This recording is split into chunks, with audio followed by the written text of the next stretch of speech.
All right, I'm going to prove that the identity, if it can be written by a bunch of transpositions, remember transposition has the form 3-7, it's just a 2-cycle. Transposition is another name for 2-cycle. They act as the prime numbers in some sense in permutations. The only way to write the identity is as an even number of transpositions. So that's going to be the proof. It's going to be a little involved, but it's going to get us something good. It's going to allow us to prove that essentially every permutation has either an evenness or an oddness to it, and that's going to allow us to find in a very important subgroup of the symmetric group. Cynical one, but we'll be able to do this. We'll prove it by induction on K. Let's see. Should we start? If K equals 1, we get contradiction. So if the identity equals that, the left side fixes A, but the right side takes A to B, right? That fixes A, that takes A to B, so you can't have equals 2. It's possible since we have that. So far, it looks like K's got to be even, because we can't get an odd K, but we can get an even K.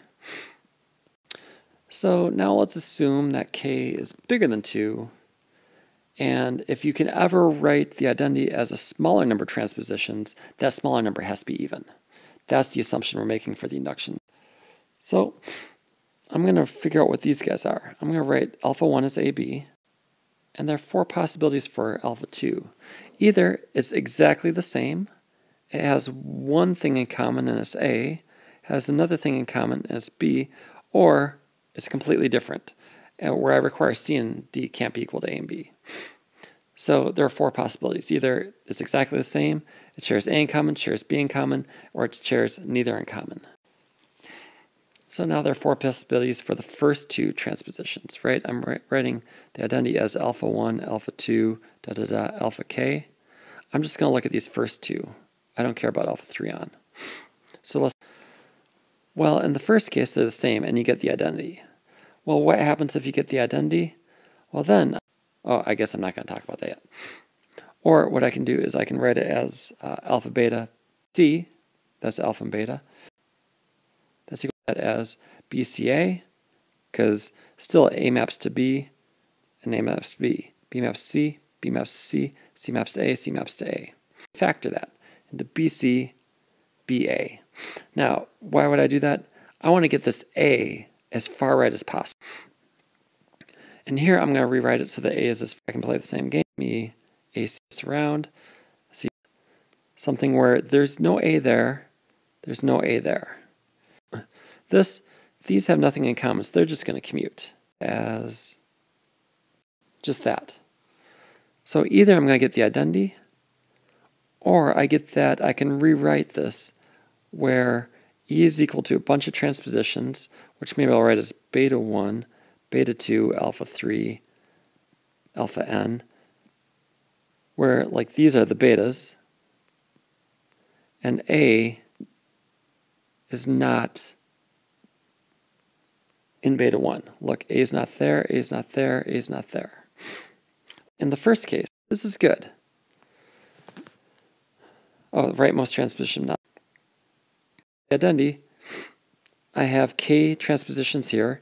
Oh, but that's just the identity, so I can rewrite that as K minus 2 transpositions. Well, now I'm going to use the induction hypothesis. I know that K minus 2 is even, so K is going to... I'm happy about that. That's the result I want to prove, that I get K. If I have K transpositions equaling the identity, K has to be even, and that's exactly what I get. Other cases. Let's assume that either we have it rewritten like this, this, and this. So in other words, we have E is equal to a beta 1, beta 2, alpha 3, that's an alpha, believe it or not, where A is not there. Now the strategy is I'm just going to keep on showing I can rewrite it so that A ends up being, I can move A from A is going to be there, I can move it over to here by the exact same argument by looking at these two. And I'm going to move it over. And pretty soon it's just going to be this last one. And that's how we're going to repeat this argument with the new A2 and A3. So I've been writing it as beta 1, beta 2. And remember, A is not in there. Alpha 3 alpha n. I can repeat the same argument here. If these two equal the identity, if they're exactly the same, well, great, then I get k minus 2 things, and by the induction hypothesis, k minus 2 is even, and then so k is even, and we're done. But otherwise, I can make it so that a is not in there, but a is in there. And then again, until finally, so what happens? I have e is equal to, let's just go with the alphas.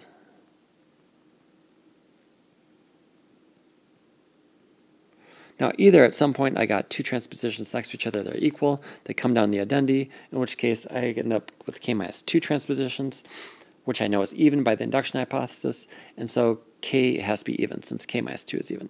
Or I just keep on saying, well, I can assume that a is not in there, a is not in there, a is not in there, a is not in there, so a is going to have to be in here. Because a started off in alpha 1, and I just kept moving it over. So that's going to be what happens to the right side, right? Because we're going to get a bunch of things where all these fix a. A doesn't appear in any of these transpositions. And then I get ax there. The left side, e fixes a, but the right side moves a to x. That can't be true. So what does it contradict? Well, we must not have gotten to the point where a gets moved all the way to the end. We must have hit a point at some point where I had two transpositions that are equaling the identity, which means that this is really a product of k minus 2 transpositions. By the induction hypothesis, k minus 2 is even. And then if I add 2 to an even thing, I get k, which is also even. So therefore, I have to get that k is even. And that's the result. Thanks a lot.